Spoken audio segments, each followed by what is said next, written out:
You're listening to Brigade Radio 1.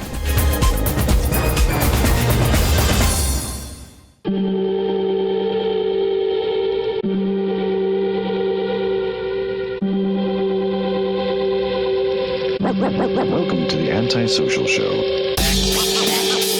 They're coming. They're coming. They're coming. They're coming to get you.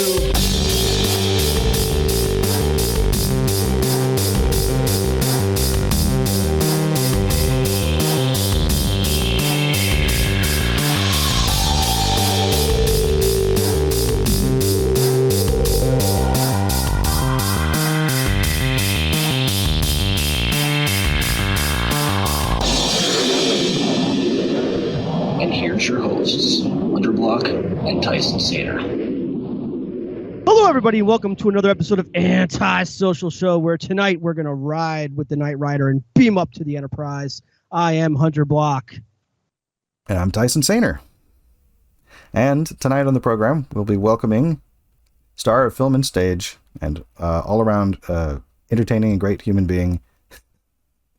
Great and entertaining and great. I mean, those things, you know, go hand in hand. I am terrible at intros, and we will be right back with Stephanie Erb.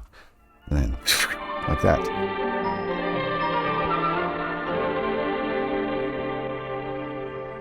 I'm here. Hello. Oh. Hi. I guess I should let you see me, huh? Is that weird? That I'm just like this initials. Well, it's not. Go ahead. It's just it's late, so I don't have makeup on or anything. Oh, well, that's okay. Neither do I. That's all right. Boys don't have to do that. I do, however, have a ring light, and it is making me look approximately the same shade as an egg. So egg shade is shade. Better than like green or dead, probably. Should I? Well.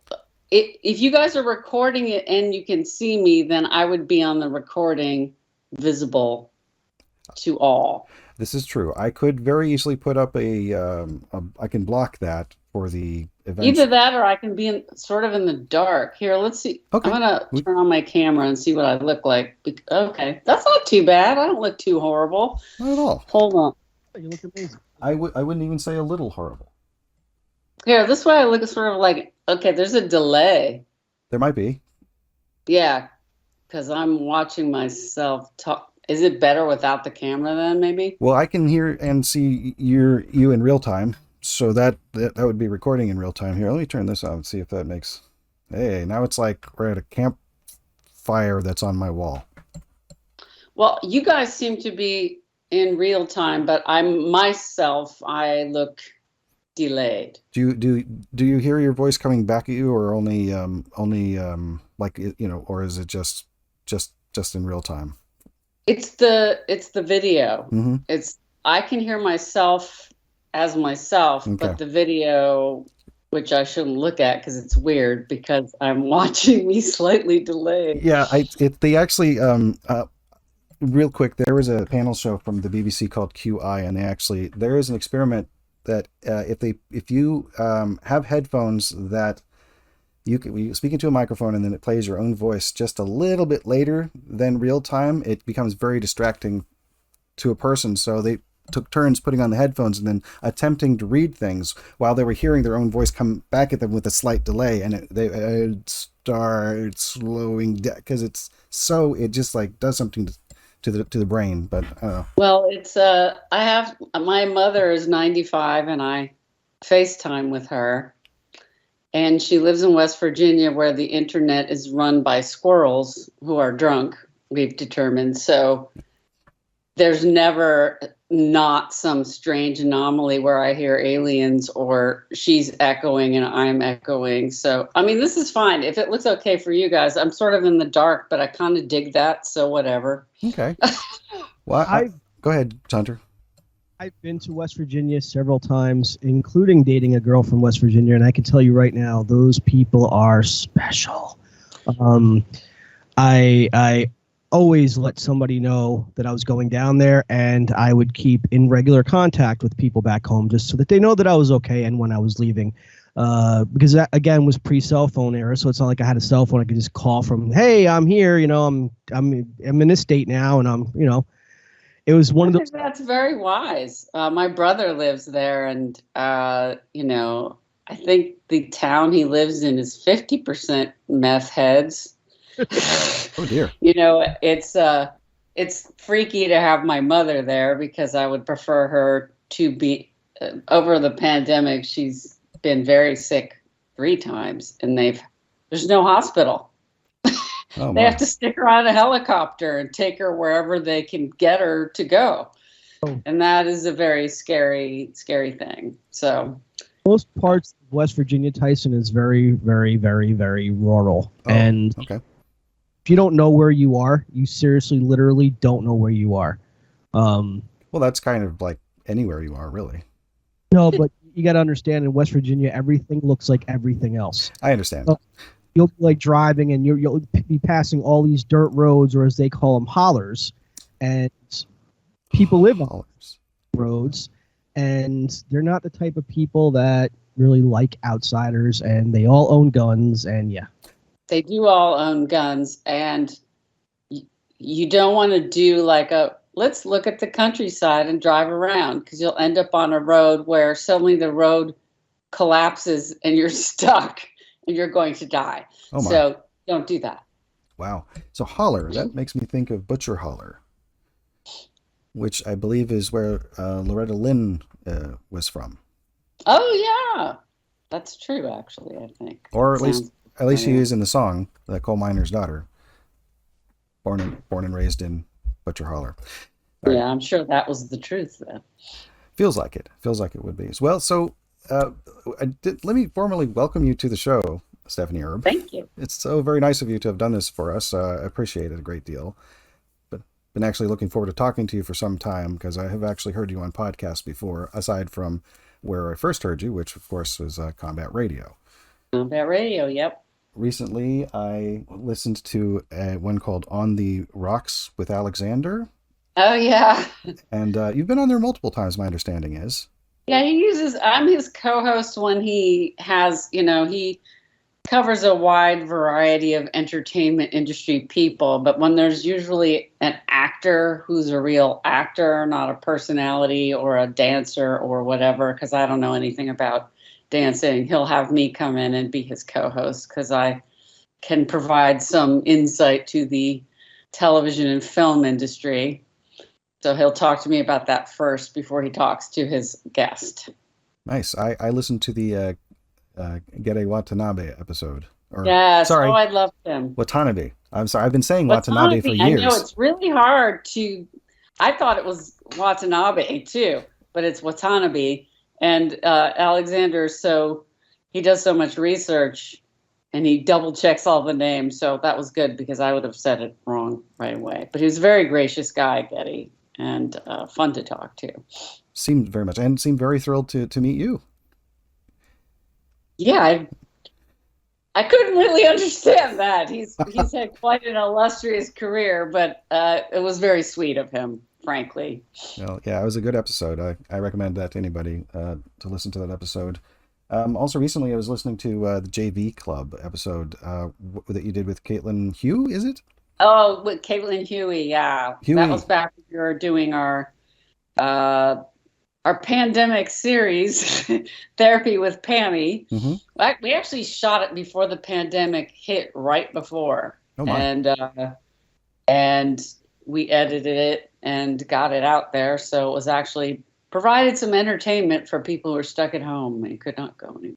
Oh yeah, it's hilarious. Hunter, if you haven't seen Therapy for Pami yet, watch it. It's on YouTube now. You can binge watch pretty much every episode in less than an hour. Yeah, there's 16 episodes, and then after people weren't allowed to interact, I shot a bunch on Zoom where I took my character, Dr. L, who's the therapist, and I found strange Hollywood clients to have, including and this guy is a friend of mine. He's a puppeteer. He does a roll of toilet paper puppet, Mm-hmm. and he has 22 million followers. And so he was my therapy client for a while, this roll of toilet paper. And I just was sort of goofing around because there wasn't a lot of show business happening because nobody wanted to spread COVID. So you just kind of had to make your own entertainment. And so that's what I did. Wow. It's like, are you familiar with Aqua Teen Hunger Force at all? Oh, yes. Vaguely. So it's this odd. It's got the French fry, right? It does, French, yeah. Yeah. The French fry, the shake, and then the ball of meat, whose name is Meatwad. Yes. Now, Meatwad doesn't have any toys, so one of his toys is a improvised toy made out of a used up tube from a paper towel roll. I can't remember its name, but sorry. Toily Tea Paper is my friend's puppet, and he also has a loofah sponge and toothpaste, but apparently kids love it, but also sometimes he's a little weird too. So adults like it. And he's been doing very well, and he's a really sweet guy. So I'm happy for him that he's created this sort of corporation of toilet paper personality guy, Oh yeah. It's very cool that you've extended the universe of that character, because I actually was curious about that, having seen all the original episodes. I thought, well, this should definitely continue in some form. I personally love to, I think I would be a good talk show host, but therapists are kind of like that. My mother used to always say, you'd be a great therapist because you love to listen to people and ask questions. So I thought after therapy with Pami, what if I just continue on and find weird Hollywood elements that I want to talk to? And I did a couple other patients, and I had some lined up, and then you have to start making a living again. So oh yeah, you kind of put some of those things on the back burner. Yes, and now can those be found at stephanieerb.com? You can find the links to everything at stephanieerb.com. You can watch in my sizzle reel for the pilot I wrote. You can watch Therapy with Pami. You can watch Short Smirks, which is a sketch comedy thing I also did during the pandemic. Mm-hmm. And I've just finished shooting a short film that will be up there as soon as we can get done editing, but it's a slow process. So, short film, that's awesome. What can you say anything about it? Sure. It's called, it comes from my personal experience being somebody who started acting when I was, a baby, basically. Mm. And then things change with every decade. And the older you get, as a female in particular, the more invisible you become. Mm. So I wrote a short film with a co-writer, Heather McFall, called Lady Invisible, because basically she actually becomes invisible to the people around her. So it's 10 minutes long, but it's a comedy, but mostly what I do is dark comedy. So hopefully it will provide darkness and knowledge and some laughs. I love dark comedy. It's so fantastic. Yes, me as well. I'm a fan of pretty much all forms of comedy, but I do definitely have a fondness for dark comedy at times. Sometimes darker than other times. And then there are times when I'm like, I need something a little more light now. But I mean, I like the balance. Lady Killers, for example, is a pretty dark comedy, which does have quite a few very funny moments, and then it takes some pretty interesting turns without giving it away. Yes, it does. I mean, I was not hugely involved in that project, and Phil, who wrote it, there was a bunch of really nice people involved. So I said, sure, I'll do that lady role. Cool. I feel like what happens a lot out here is someone goes, hey, would you do this thing? And I'll go, sure, I'll do that thing. And you hope the thing turns into a bigger thing, but you never know. That makes sense. Yeah, it's weird how how life can go that way, where I didn't have any idea that I'd be doing so much to do with podcasting in my life. Of course, when I was younger, podcasting wasn't a thing. So, Exactly. So there's that. A lot of my actor friends really want to do podcasts now. That's what they want to do. But they could. They completely could. Yeah, and they will. I think. I hope. I would think that Therapy with Pami would be perfect for it's not a short form podcast, but like something that like a half hour. Like it could be a half hour podcast, Yeah, I think Well, I mean, I would love to do almost a call-in kind of thing with Dr. L where I pretend therapize normal people too, but just make it very clear that I'm not a therapist, you know. But Right. Caitlin, who plays Pami, is also a singer, and she focuses a lot on her singing career, and she just got married. So that whole, you know, especially when you work with partners, you're always dealing with whatever's going on in their lives. So you might have a different idea, like we're going to build an empire or whatever. But if they have other stuff going on, they're like, I can't do this right now. You have to just move along. Yes. Yes, I've had experience with that, attempting to form musical groups with people over the years, various things. Yeah. It's amazing Well, how it's even difficult that like is. doing theater. Like, let's do a play. And then someone gets a TV job, is like, I want money. And they run away. You know, it happens a lot out here when you're doing theater. People get jobs that are high paying, and you can't really say, no, you will not feed your family so you can do art with us. No, you have to go where the money is, because people have to pay bills. You know? Like kids have to eat every day. Your family has to eat every day. They can't survive off of like every other day. It's like, you know what, kid, you don't need to eat today. You need to suffer for my art, just like me. Right. Yeah. No, and I, believe me, I've done plenty of suffering. I was remembering the other day that when I lived in New York City, when I first got there right out of school, I lived off, this is what I ate in a day: a yogurt, a bagel, and a banana. Perfect. That's it. That's near perfect. And a cup of coffee. That's what I ate for a day. And I probably was the skinniest and most TV friendly at that time. I think I was like, I'm 5'7" and I weighed 109. That was pretty skinny. That was pretty model skinny. But that's not the way to do it.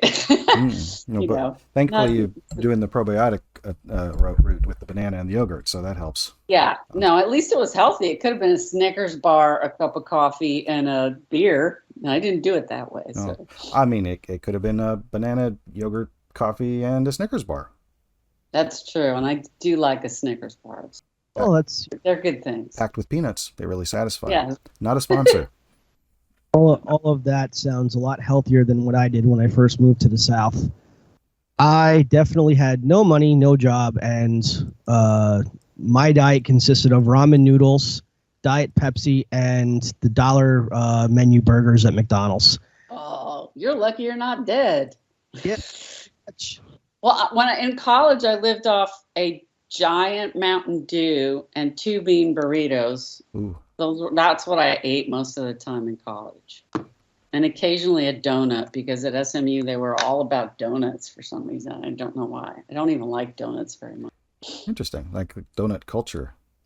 Oh. Well, the Mustangs were their teams, and there was a donut store called Mustang Donuts, and that's where you went to get something sweet if you needed that. You didn't go to like get a pastry or something. You got a donut. Wow. Mustang Donuts. Yes. Guess you got to slow that Mustang down. Yes. There's nothing wrong with occasional donut. Sorry, Hunter, would you please repeat that? I said there's nothing wrong with having the occasional donut from time to time. If I was to get up and stand up, the audience will see how much weight I gained. In particularly this last week, being on vacation, I mean, I got a lot of stuff done, but I also ate really badly, and I was I couldn't do the damage that I did to myself during this whole vacation stretch. Where did you go? Nowhere. I stayed home to do projects around the house. Oh, okay. Yep. It's I'm not a kid anymore, I guess. It's, had to pay attention to the pile of bricks. So, but I did want to go to Disneyland. If I had the opportunity, I probably would have done that. But Disneyland or Disney I enjoy World? Disneyland. I know it's weird to say that, but I really do. Every once in a while, you just got to go there and be silly. True. I've actually been to both, Tyson. I've been to Florida a bunch of times, and I actually stayed once for a week in Beverly Hills in California. Wow. On the way. So what's the commute like from Beverly Hills to Anaheim? You know what? I don't even remember. I wouldn't even. It's about an hour, I would say. It's a lot, but it's all dependent on traffic. If you're at the wrong time of day, it could take 2 hours. Wow. And if it's in the middle of the night, it could take you 40 minutes. It just depends. It's so crazy how varied time of travel is out here. Makes sense. Yeah. Well, I mean, a lot of people. Sorry, what, Hunter? I said Ethan is trying to get me to visit your great state of California. Who is? Ethan Dettenmeyer from Combat Radio. Oh, yeah. Ethan. Well, you should. You should go visit. I want to. He had me on this past Friday, in fact, and he was talking about it. He's like, "Oh, you got to come out for November 20th," and I'm like, "I'll see what I can do," but it's, I don't think that's going to be a possible. Does he have his fundraiser around then? Is that when he does his fundraiser? Yep. Yeah. Interesting. So they're doing it like a week earlier this year or something. No, that's so the November 20th, I think, is something to do with something, and then the actual event is December still. Oh, okay. So yeah, because it's usually the early December event, as far as I remember from. I mean, this was 10 years ago when we all came in contact with this stuff. I haven't done that one in a long time. I don't remember when it is. I feel like nowadays Christmas season stuff starts, as soon as Halloween is over. Pretty much. I want everyone to know that was a plug for you, buddy. Ethan, I hope you are listening to this or will listen to this when this is up. Since we are on Brigade Radio 1, this is I want to know that you're listening, dude. All right, that's why I did that. Now back to Stephanie. Hi, Ethan. So another thing that I remember hearing is that you were in choir in high school. Is that right? Yes. Wow. That I was. I mean, I wasn't. My dad was a musician, and I tried to play piano, but I, for some reason, had the worst eye-hand coordination. Like, I can't play video games. I stink at them because I have terrible eye-hand coordination. So there was a point at which my piano teacher told my dad, who's like a well-known musician, maybe she should find something else to do. So I took up singing, which I felt, even though I was better suited for that, I wasn't really very good at that either. I had a lot of anxiety because my dad was a famous musician. I didn't want to suck because that would be bad, So you're like living in the shadow of someone who's very well known for having great skill, and yet you don't really have the skill. So I was in choir, and I met a lot of cool kids in choir. That's what you do. And I was in the Cleveland Orchestra Children's Chorus as well, which I have very fond memories of because we would do, outdoor concerts and do these huge pieces with 2 children's choirs and 2 adult choirs and a full orchestra, and that's pretty thrilling stuff. Wow, so that's pretty cool. I can't tell you that I sang the right notes or that anyone ever heard whether I did, but I sure loved the whole being part of that. And I think that pageantry of being in a choir is sort of why I became an actor. When I was 15, I was in an opera at Indiana University because my dad was teaching there, and I loved it. I wasn't really a good singer. I just didn't have any confidence. Then I started branching out into taking acting classes. I never was in the drama club or anything like that in school. I just did classes on my own at like reputable regional theaters like the Cleveland Playhouse. And I definitely had the bug, but I was so good at academics that I was constantly being told, you should be a doctor, you should be a lawyer.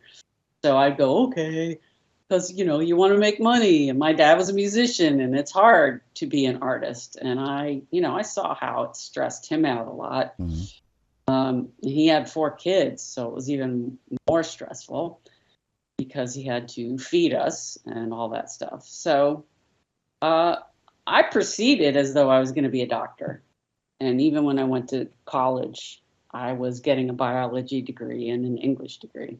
So I was just going to say, you got degrees in biology and English is what I understand. Yes, I did. And then many things happen in college, as you guys know. Your life changes. But my mom had an angioplasty that went wrong. It was, and she had a massive heart attack. So I was in the ICU with her all the time. And it was, I think one of the reasons I'm a good actor is I'm pretty vulnerable, just generally. Also, it means I'm also get hurt, my feelings hurt a lot, but that's not good. I'm trying to get the rhino skin on there. But I realized being around an ICU with all these people who are dying and being kept alive by machines that I didn't think I could be a doctor. I didn't think I could deal with the sadness of the people, either who were sick or who were loving a person who was ill. I just felt like my emotional openness would make it really hard for me to get the distance you had to have as a doctor. So I was like, so what am I going to do if I'm not going to be a doctor? I loved biology a lot, and I did study parasitology because at SMU at the time, a very renowned parasite expert was teaching there. So he was really funny, and I liked him.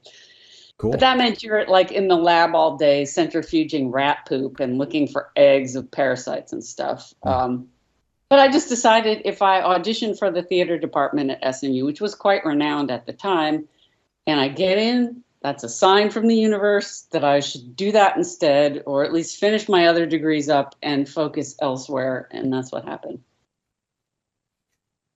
All right. That was a long story. No, I'm just kind of processing it. All right. That's like one of the cool things about podcasts is you can just, I just get used to listening to people. And I like that my ability to listen has improved over the years. I think on my IMDb page, someone put up a quote that I said once on a podcast. I said, listening is my favorite thing to do. I feel like the best actors are the ones, if you're watching them listening, it's interesting. They don't have to be talking. And if they are listening, whatever they say in response to what they're listening to is much more interesting. And it's sometimes on camera, it's a bit of a lost art because you get used to acting in a box, and sometimes you're more concerned with all the other trappings than you are with just the person you're interacting with. And so I try really hard to just focus on that other person. If it's, Mimi Rogers or Niecy Nash or any of the people I've been talking to on camera lately, like, work with them. Don't think about anything else going on and listen. I've always heard that acting is reacting. I think that's very true. I do not have an argument for that. And I feel like, sure, you can be edited in a film when you're not really listening or reacting and still look great because the editors have a lot of power, as do the directors. But on stage, you can't fake that shit. And the really good ones are listening and they're focused, zeroed in on the person they're communicating with. When you were doing Dr. L in that series with, that character with Pami, like Dr. L is really actively listening and reacting in so many little funny ways. And there's several great Jack Benny takes at the end of like a lot of these episodes where you just look at the camera and say nothing. And this is amazing to me is that we shot all 16 episodes in one day. I was wondering about that. Yeah, because we didn't have the money to spend any more time on equipment and crew. I mean, generally when you're doing these projects on your own, you are footing the bill or you try to do a Kickstarter or something like that. So we had one day to do as much as we possibly could. We had time. And literally, her character, as you know, is so insane that I didn't have to do anything except just go, and listen, and as you say, do the Jack Benny and then try to keep the ball rolling by asking more provocative questions that she could say something even weirder about, And we had a blast, and I would like to do it again sometime. Hopefully we can do that. Yeah, that would be awesome. And then as I would ask a silly question, of course, I'm assuming there wasn't really tequila in that bottle, or there might have been. Maybe it's like the end of End of the day tequila. Well, if I told you, I'd have to kill you. Good point. I guess. Good point. I don't know. I think there was tequila in that bottle. Well, Cazadores. Sorry? listen, Stephanie. If that was tequila in your bottle, I can tell you right now, you won't be the first guest to ever come on this show and partake in spirits or wine or whatever it happens to be. Hey, there was a time when I maybe only did the show sober 3 times, and the rest of the times are just, and Tyson should know. In my defense, we shot the tequila episode and we each had a shot. So it wasn't like we were just pounding it away all day, because we literally we were producing it. So we had to keep our heads on straight. And I'm pretty cheap drunk. So if I had 2 shots, I would probably not be funny anymore. I don't think. I don't know. And I'm drinking water right now. But drinking what? Water. Water. Oh, sorry. I'm so terribly sorry. I did not mean to try and get you to repeat that as your mid-sip. That's okay. There's it just reminded me of, everything reminds me of something, and it's usually something from television or visual, but there was an episode of Carson's Tonight Show where he has Paul Reiser on, and he's talking to him. Carson's talking to Paul Reiser, and then he asks him a question or whatever it is, and then Paul answers his question, and then he starts to drink his water that's on the table in the mug, and then Carson slips in another question just because he's asking him stuff, and Paul goes, I thought you were going to talk longer. It's very hard to do eating and drinking on camera too. You have to be really careful. You have to take tiny bites, or you might end up, aspirating a donut or something, and that's not good. So I like the technique of when they put up to their lips and then just move just for a few seconds. But if it's done just right, that sure looks like they're drinking. Yeah, I always just drank. Oh. I try to do the real thing. There's a great outtake of Joe Flynn and McHale's Navy doing one of those takes, and it's just he's drinking, and then he puts it down and goes, that was a good year for that shit, wasn't it? Of course, they probably couldn't use that. Probably not. Probably not. That would be amazing to hear that come out of on that era of television. I'm sure it probably happened on live TV occasionally. So, I did. Go ahead. Sorry, Hunter. That's not the least worst thing you can set on TV. I mean, I don't know what year Leave It to Beaver came out in, but that right there, whatever decade that was, whatever episode that happened to be, that was the dirtiest line ever said in TV history, and to this day still holds the crown. What line is that? You were a little hard on the beeve last night. Oh. Yes, that's a good one. Rest in peace, Tony Dow. This is why I don't tell jokes, because I, as we discussed in previous episodes, I'm not a... That's not true. I'm sorry you don't have the best reaction sometimes, Hunter. Yeah, because you did basically say something funny, and I was like, oh, yeah, that's nice. But that is often my reaction. Like, you have to, shock or surprise me to get me to just laugh. It's a character flaw that I have. Yeah, Hunter's like, yep, yeah, it is. Yes, it is. That's a character flaw, right? So just say, secretly you're telling me that I suck with your eyes, and just don't tell jokes anymore. That's what it is. And I'm sorry, man. I try my best. I don't know what to tell you. You keep doing what you do, Hunter. You're fine. You're doing just fine. Cash me aside. How about that? Oh, cash me aside. Yeah, that was a whole thing. Yeah. Okay. So the other thing, real quick, is just that I was thinking that therapy for Pami might get a good second life on TikTok, since TikTok is such short form media, and it just goes out to anybody randomly. It's more likely that people will see it when they're not looking for it, and something like TikTok, which wasn't as big, I guess, a couple of years ago. Yeah, I feel that we discussed TikTok, but we've shot everything in the wrong format.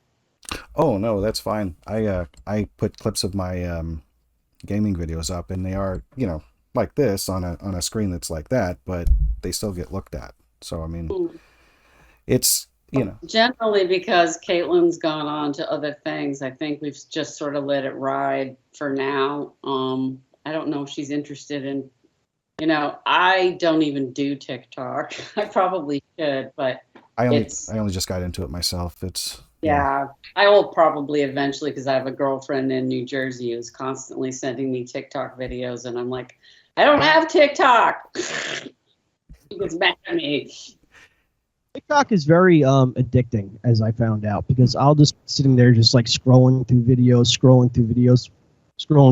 The next thing I know, like an hour's passed, and I'm like, what the hell? I don't know what it is, but it's just like once you start watching, you just can't stop. You just keep scrolling. You have to force yourself to just stop watching. Yeah, I think maybe I shouldn't do that because I would never get anything done. I'm bad enough with Twitter and Instagram as it is. So, podcasters' best friends right there: Facebook, Instagram, and Twitter. Good, free promotional. Oh, sure, I guess. Yeah. I mean, it's hard to say. Having your own website helps. Well, yeah. Well, I mean, it doesn't help as much as just. Just having content is special in some way because there's a lot of unmade content. And it just takes the time and the energy to do it. And some people have a lot of great ideas but never actually create anything. So there's that. I can tell you right now for, a show that's been on for 6 years, and yes, we have been bad about, trying to get a website up. But if you think about it, content we have plenty of, and we have magical content. I mean, this video, when this episode goes up, I promise you, in fact, I guarantee you, when they hear who's on, it's going to spike. And you guys are going to have friends you never had before. I'm just letting you know this. We became a chain letter suddenly. There's a... Positive. I'm not sure how that worked out. Well, it is going to be a chain letter because people are going to want to spread that shit. Right. I wonder if the chain letter thing even still, like, people even know what that is. Like, nowadays it'd be like multi-level marketing or something would be like a similar kind of pass it on sort of, or I mean, not exactly the same, obviously, but a similar vibe, I guess. I don't know. Well, Facebook messages, there are chains that people send, like pass it on to 50 other people. Oh, yeah. Private messages, and I can't stand it. I try not to do that. I've never done that to both of you guys. I mean, it's just because I have done that to people before, and I'm like, well, you know what, just for the hell of it, but I've done that to family members only. I would never to or anybody for that matter. I just do it to family just to annoy them a little bit, Sure. Always good to annoy one's family. So I've every time lately that we've had a guest on, I create a little game for the guest and Hunter to play. If you wouldn't mind partaking in that. Sure. Okay. So I'll just slip into my game show jacket. I am the Grand Slam champion. Grand Slam champion. So at Denny's. There we are. There's my game show jacket. So now I should explain this game. This game is called What Do These Mean Words Mean? And so a few years back, some time ago, I went into Powell's Books in Oregon, Portland rather, and I found a book which I think it's backwards. It is. This says Depraved and Insulting English. And it's ancient, well, more or less socially ancient words that are not in the common usage anymore, and many of them are just strange sounding to the ear, but I love words and vocabulary and whatnot. So I've created a little multiple choice game where I've picked out a few words, and then I will give you 3 different choices of what it could mean. There's no buzzing in. It's pretty much whoever has the right answer gets the point, and then I'll take that down, and then it's it's all just for fun anyway. So is everybody ready to play? Sure. Awesome. The first word starts with an S, and it is scombroid. That is Scombroid. Scombroid. It is an adjective. So, one moment. Is scombroid, would you resembling a trash heap, resembling an unflattering portrait, or resembling a mackerel? A. Hunter's going with A, resembling a trash heap. C. Stephanie's going with C, resembling a mackerel.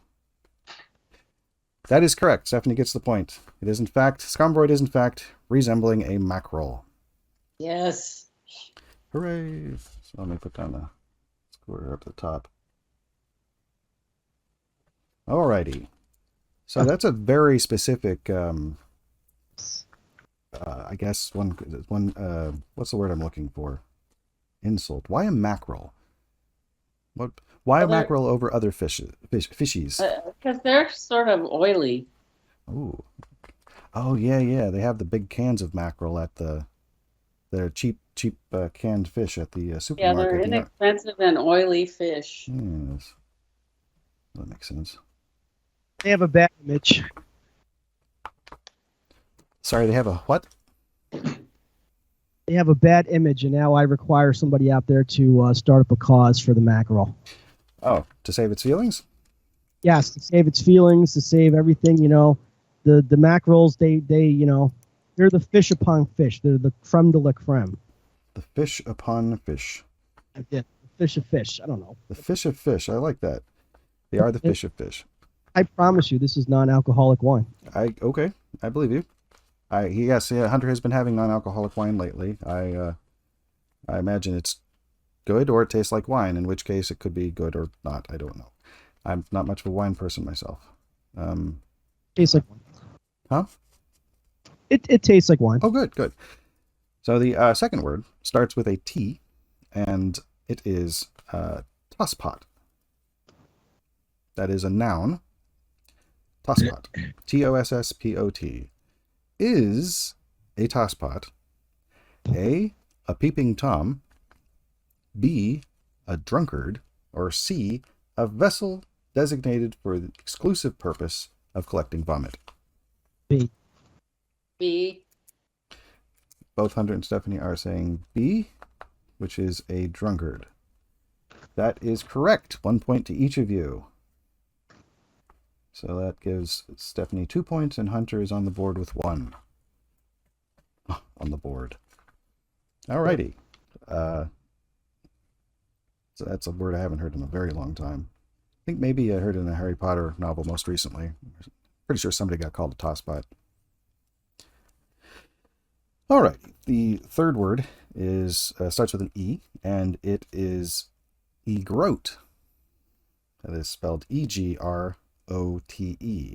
Egrote. It is a verb. Is egroting A, to feign sickness in order to avoid work, B, the open display of flatulence, or C, creating the illusion of wealth and or affluence? I want to say C. Hunter, well, do you want to say, or are you saying C? I'm saying C. Hunter is saying... What was the first one again? The first one was to feign sickness in order to avoid work. Yeah, I'm going to say C as well. And Stephanie says C. No points this round. It was in fact A, to feign sickness in order to avoid work. Score is 2-1. All right, the penultimate word. Just a moment here. Some of these went on to 2 pages and I didn't type it out because I'm a slacker. Slacker. People even still get called slackers anymore. It's hard to say. Maybe I'll bring it back. Alrighty. This word starts with a P, and it is parbreak. That is P-A-R-B-R-E-A-K. It is a verb. Is parbreak A, to consume alcohol before and after every meal. B, to ravenously consume one's food. Or C, to vomit. A. Hunter. What was A again? A is to consume alcohol before and after every meal. What was B again? Oh, that's fine, yeah. B is to ravenously consume one's food. I'm going to say A. All right. Hunter says A. Stephanie says A. And unfortunately, there are also no points. It is, in fact, C, to vomit. Wow. Okay. Mm-hmm. Yeah. That's a new vomit word for me. It's always good to have An extra vomit word always helps. I can't today because I'm pear breaking in my bathroom. Oh no. Let's see. I said interesting. Interesting. So let's see. I'm sorry. This is actually a penultimate word. I used the word incorrectly last time, although I thought I was using it correctly. So that has to count for something. And it doesn't. This word starts with an H. It is hemothymia. Hemothymia. That is HEMOTHYMIA. And it is a noun. It's like a disease. Sounds like it, yeah. Is hemothymia someone who is faint at heart? Or sorry, faint of heart, quote unquote, faint of heart? Is it B, the irresistible desire to murder? Okay, Dahmer. I was thinking more Vincent Price, actually. The irresistible desire to murder. Murder. Or C, a person obsessed with bloodletting as a recipient. A. A. What was A again? A is someone who is faint of heart. Hemothymia. Hemothymia. My answer to C. I'm going to say C. You're both saying C? Yes. C. No. I am afraid Is it A? it is actually B, the irresistible desire to murder. Murder. Hemothymia. Yes. Before we move on to the next letter, I just have to know, is anybody watching Dahmer? Oh, that's a thing. I am not.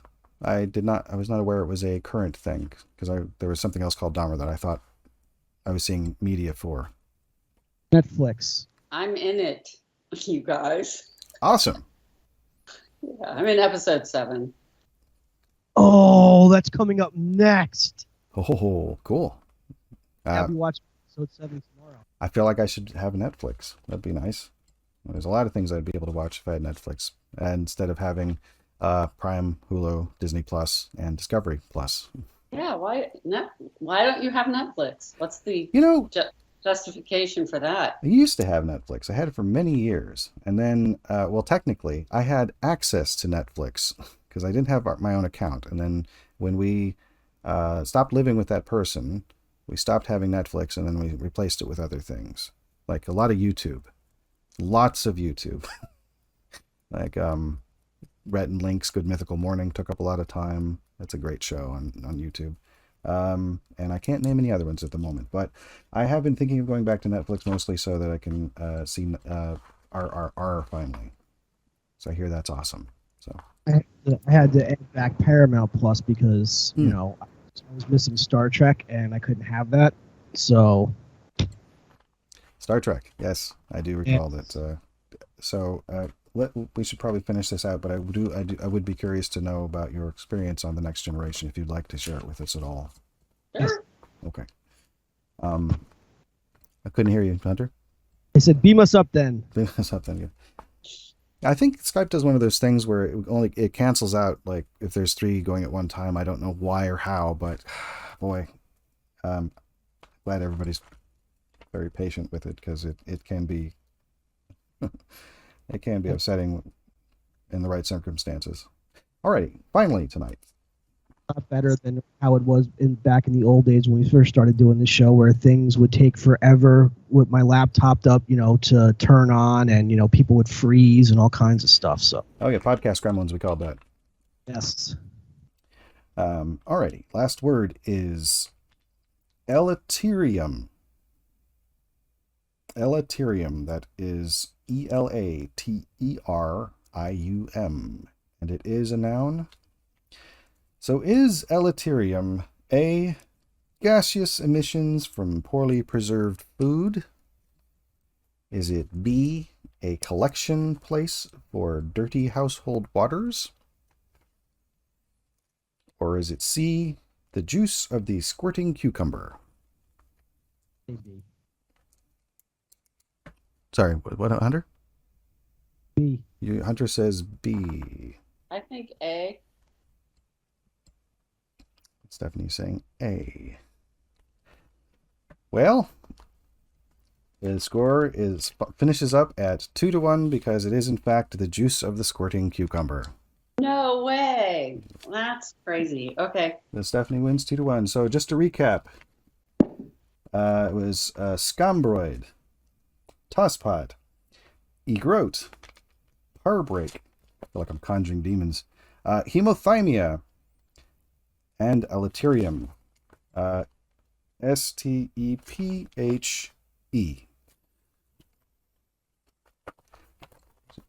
Yeah, that's and that's what do these mean words mean? Insert sound of applause. Thank you for playing.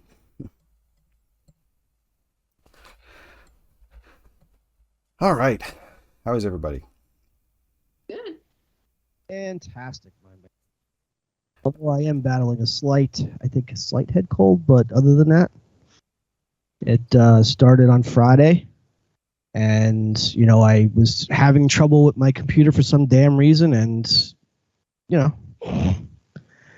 very good, but other than that, I'm feeling good. Thank you for asking. And how are you feeling, Tyson? Oh, I'm fine. I'm doing okay.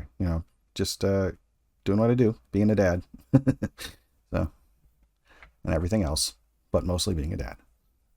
And everything else. It's kind of How everything. many kids do you have? I just have the one. You have one kid. I have one. How old? He is just over 3.5. Oh, so he keeps you busy. Yeah. Yeah, he's great. He's a really nice little guy right now. That's cool. It's so much better of an experience than I ever could have expected it to be. So, Oh, good. yeah. So that's nice. He is really into Slime Rancher right now. I have no idea what that is. That's a video game where it's like a farming simulation. It takes place on a planet 1,000 light years away from Earth, where there are little multicolored creatures, slimes, that you vacuum up into a tank, put them into a corral, and then feed them. When they eat, they plort, and you collect the plort and put it into a market. So it is a slime poo based economy, basically. Wow, fascinating. He seems to really like it. So, I mean, it is a fun game. It's also fun for adults, but it's a very I don't want to say relaxing. That's not the word. It's very tame. It's not violent. It's not a violent game, It's I would hope you wouldn't have your 3.5-year-old playing a violent game. No. It's been actually quite a challenge to sort of go through the old game library and be like, okay, no, this can't be on when he's in the room. This can't be on. I'm not going to do that. No Resident Evil. No, none of these things. None of these things I like. But Slime Rancher, that's pretty. That's lax and colorful. He should be okay with that. And then he took an interest to it. And then after a while, he'd be like, me try. So okay. So I hand him the controller, and then he'd try to work out the controller. It's one of these. So it's got 14 buttons or whatever it is on here.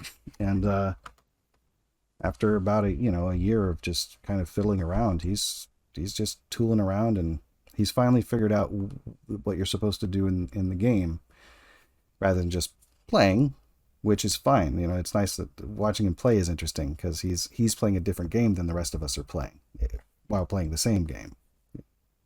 Do you know what I mean? Cool. Yeah. He's also a better gamer than I am. Well, I don't know. No, that is that I can confirm it, and I've been playing video games a long time, dude. They're they're not for everybody. I mean, just like anything, really. It's hard to say. I didn't play it at all in high school. I know that. I didn't really have time. I was just trying to find myself for the most part. I do remember you mentioning that on the JV Janet Barney's show, the same episode that we were talking about earlier, that you had some interesting wardrobe choices, and you described yourself as at one point wearing a velvet blue blazer and a top hat. And I remember hearing that and thinking, oh, so you were awesome. I see. Okay. Well, at the time, I think I would have been called a weirdo. I would have as well, But though. So like we probably would have been gotten along quite well. I definitely walked to the beat of my own drum and wasn't wearing tight jeans and I don't even know what anyone. I like for prom. I wore a black 1920s silk velvet evening gown with a cape. Awesome. And everybody else was in pastels with big puffy sleeves and lace and sparkly bows in their hair. Or I don't even remember what people were wearing because I hardly paid attention to what was popular. I just like vintage stuff and I like to wear weird things. So yeah, I would wear tuxedo shirts to school. Sometimes I just wear all black for a long time. I just wore black every day. But yeah, I wore a top hat. I wore a velvet blazer. My boyfriend at the time, he used to wear a flight suit a la Devo to his high school. He went to a different one, but he was also quite peculiar in his dress choices. He wore, he had a cane that he brought to prom. I mean, nobody did that back then. Have weird affectations like you're a rock star or something. But clearly some people did. The crowd I rolled with. That's awesome, though. Like outside the norm, which is nice, because who wants to conform? You know what I mean? Everybody does in high school to a certain extent, unless you can't because you don't know how or you don't really understand it. I think that was me. It was like I was pretty shy. I had been a really overweight kid, so I had lots of issues socially, I think. So, I didn't know this at the time, but I was just sort of just being myself because I didn't know what else to do. I wasn't in any clubs. I hung out with the nerds who were smart. I was, the people who were piano prodigies or incredibly good at math, and we would make up fake clubs in the yearbook that weren't real. That's what we did. Well, that's fun. Yes, that was fun. And now I have a yearbook full of weird pictures of fake clubs. Like one of the ones we made up was called the Society for Exponential Decay. Ooh. And we had a little blurb about it that made no sense. And we were all dressed in like punk outfits. And my boyfriend had a guitar and we were in the boys' urinal for our picture that was in the yearbook. I don't even know how they allowed us to do that. That's hilarious. But it wasn't real. And I think my friend Liz and I are both screaming in the picture. And I don't know. That was my high school. It was a very strange time. I had great fun sometimes, and I also was miserable. But I think everybody has that in high school. Oh, sure. Well, I'll tell you, I had such an abysmal grade school experience for many of the reasons that you also said you were going through. Similar types of things. I had very awkward socially, very few friends. That my first year of high school couldn't help but be better than everything that had happened before. So I had a pretty okay first year of high school, but I wasn't sure, what I wanted to do socially until pretty much my sophomore year. And that's when I was like, oh, okay, well, I'm just going to do drama and choir, and I'm going to be in as many of the shows as I can. I'm going to try and, just kind of be myself. And then I'm going to start coloring my hair and wearing interesting clothing. I had like peace sign sunglasses. There's a whole deal, course, this was 1990, I think, roughly. So it was Tyson, also for a hippie in 1990. That's awesome. well, I certainly emulated the look at least. I also really liked tie-dyed shirts. I had three specific ones that would rotate. One was definitely just rainbow colors. One was like pinks, yellows, and purples, and then that one was this really nice like black and green, sort of like a watermelon pattern, with a picture of Jim Morrison on the front. Like, well, it's not a picture. Well, it was a picture. Yes, I was going to say not a photograph, but I didn't say photograph. I did say picture. So it was like a painting of Morrison kind of thing. And I sort of just started getting into the Doors around that time too, because I think the movie was about to come out with Val Kilmer. So that was quite a time. In high school. Hmm? No, I was going to say in high school I was the goth outcast. You're the goth what? Outcast. I was an outsider. What did you listen to Bauhaus and stuff, or? Oh no, dude! Like I was listening to like stuff like Godsmack, Oh. Marilyn Manson. Rammstein? Yep, Mm. them too. They're kind of like industrial goth, aren't they?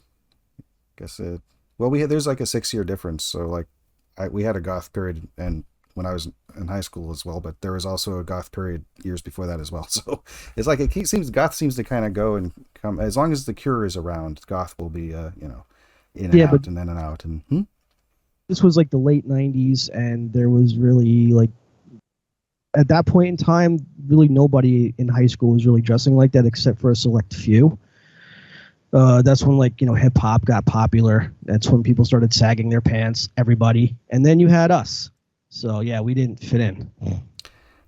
I mean, I was one of the only people listening to hip hop when I was in high school around that time, and it was mostly Tribe Called Quest and De La Soul and stuff. That was I don't know what it was, Posicore, Afrocentric. It was not gay. It was anti-gangster rap. There wasn't really gangster rap yet. Actually, it wasn't quite there yet.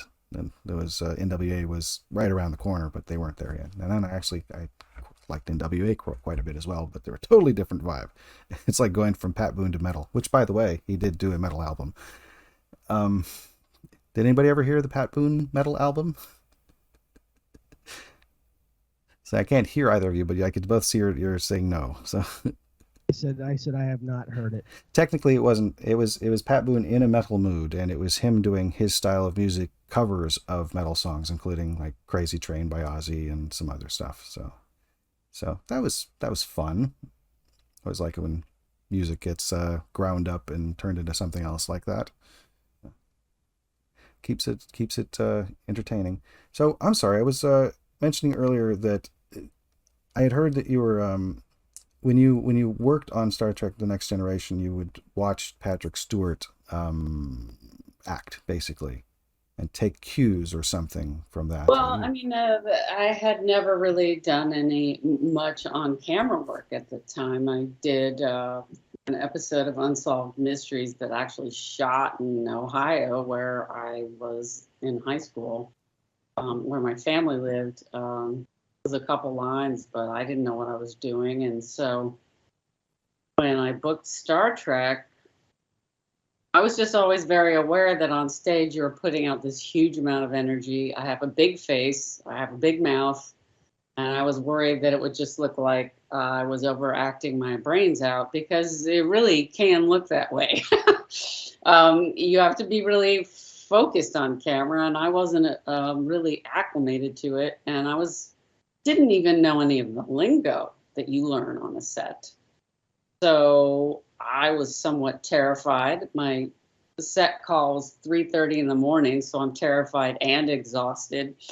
And I just thought, well, how do I deal with this? And I said, well, just watch the expert. So I just pay really close attention to what Patrick Stewart would do, because he was in most of my scenes, so that was an easy thing to do. He was right there. So I watched him and I did what he did. And sometimes he would yawn before a close-up, and I would be like, okay, that loosens up your face. I understand that. I'll do that. And I still feel that because I was ultra self-aware at the moment about facial movement and overacting. I'm a little stiff, but it was my first guest star on a TV show, so I think I did okay. And they made me look great because they light people so well. And things have changed so much in the business because now we have HD and things are very gritty and probably a lot faster. So a guest star might not get lit in a very attractive way because it doesn't matter. They're like, you're a sad mom. You can look like shit. Let's move along, you know? So, but on Star Trek, they make everybody look beautiful. It's quite a beautiful show, and the costumes are great. And everybody was really nice to me. It was great first TV experience. Love to hear that. It's always nice to know that there are nice people in the world. Yeah, I mean, I've been on plenty of sets with horrible actors and horrible, not as many horrible crew people actually. Usually it takes one nasty person on a set, one actor, or a grumpy director, something like that, to sort of make everyone feel on edge. But Star Trek was a happy place. Everyone seemed, well, I mean, why wouldn't you be happy? You have this job where you're making so much money and you get to play. It's like playing space alien games at your house, and do fantastical stuff. I think it's much harder to, for instance, do a procedural show where it's just a crime every week, and they're sometimes gruesome and it's taxing and they're very long days. But I think Star Trek was probably a lot of fun for everybody, and they were all like a family. It was a really good vibe, and I'm constantly looking for sets where people are, where it's like that, where nobody seems to have an attitude, and if they did, they didn't display it in front of me, and they kept it to themselves. So, but Jonathan Frakes was nice, and Michael Dorn was nice, and Marina Sirtis was nice. Didn't get much to do with Brent Spiner. I don't think Gates McFadden was around much. And Patrick was nice. So, and makeup and hair was lovely. I mean, they were so extraordinary. What they did to my hair and my face, I was like, how do you do that? It took them several hours, but Michael Westmore hand painted a tattoo on my forehead. Yeah, you had a little addition on the... Yeah, I think he had pictures of frogs and turtles, and he hand painted a pattern from the back of a frog or a turtle, I can't remember which, on my head. Freehand, no stencil. I mean, now I bet they would have probably a stencil or some way to make it fast for expedience. Sure. But he took his time, and every day I came in, they did the same thing. So I was pretty ecstatic because I was a Trekkie as a little kid. I watched the old reruns and, had a crush on Spock. So I was like, this is my dream job to start out in Hollywood for sure. Yeah, the long and prosper. Yes. Yes, Leonard Nimoy. Yeah, I actually, so I was a fan of the original series to a certain degree. Like my dad, we didn't have cable, so like we could get them on certain days of the week, but it was one of the series that was releasing on videotape regularly in the days of videotape. So I get to rewatch the original series, and then when the Next Generation was on TV, I think made a point to watch most of the first series when it was on. And then for a while I just gave up television, except for like certain nights of the week. A lot of Saturday Night Live in that era. I was back in, Sandler and Farley and David Spade and Rob Schneider when they were all on the same show, with the huge cast. So I was like 27 cast. It wasn't that many. It was like 15 or 16 cast members at one time, and Kevin Nealon was there, and, a lot of people, Victoria Jackson, Nora Dunn, Dennis Miller was still there. I think Norm had just started. Chris Rock had just started on there with Farley around the same year. It's a good period of time for Saturday Night Live.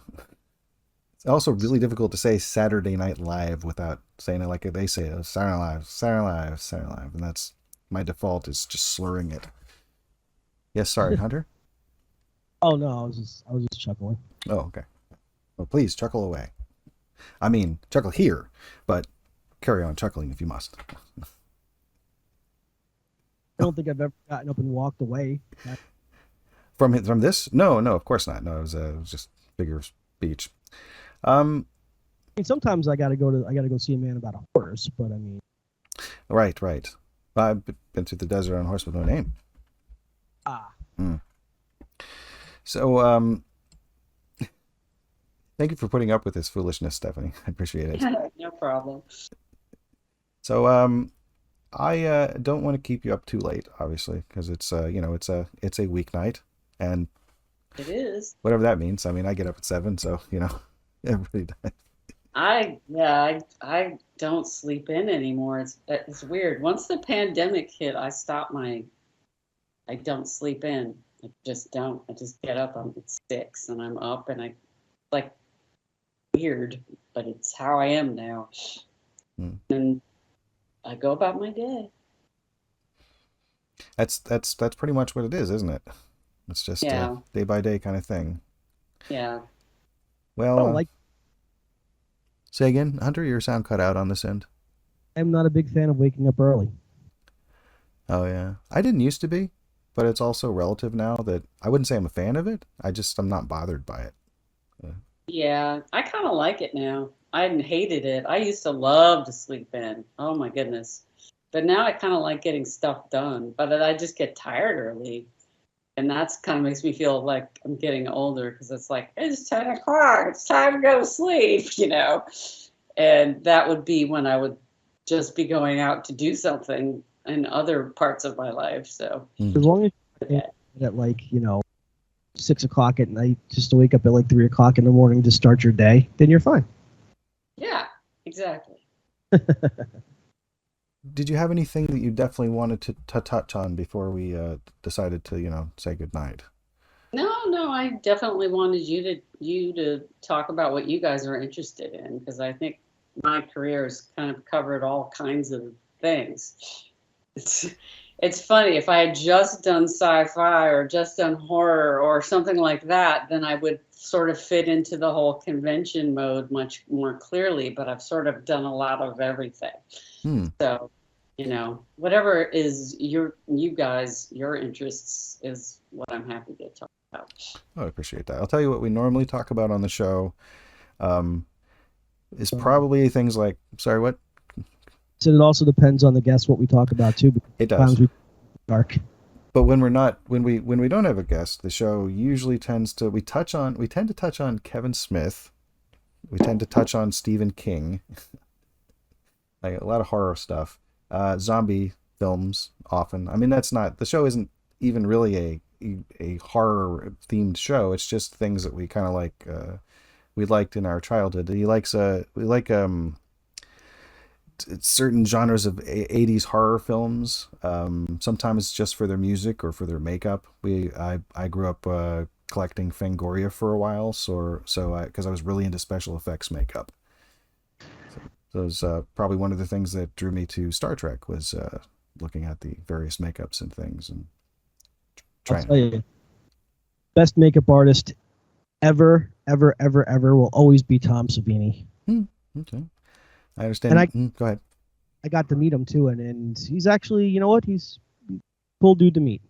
He's got a lot of impressive stuff he's put together. Greg Nicotero is doing quite well these days, and also has been for a while. He's the big name, but and of course you got your Rick Bakers and the guy, Rob Bottin. You got the person whose name I cannot remember, but he did the Planet of the Apes makeup, the original Planet of the Apes makeup. Next. I can't remember. I want to say it's Jack something, but probably not. I could probably... Get your paws off me, you damn dirty ape. Right. Did you ever see Argo? I have not. Stephanie, did you see Argo? I did see Argo. That's a long time ago, though. It was. It was. The character now. So if you ever see it, Hunter, the character that John Goodman plays in that movie is the guy who created the makeup for the Planet of the Apes. In fact, that person is the reason why there is basically an Oscar for makeup, or a category. Oh, interesting. Yeah. So that's fun. Little tidbit of trivia for you from the resident trivia nerd. We also talk about too. Don't forget, we've talked about other dimensions. Sure. Meat that's been transported by Amazon.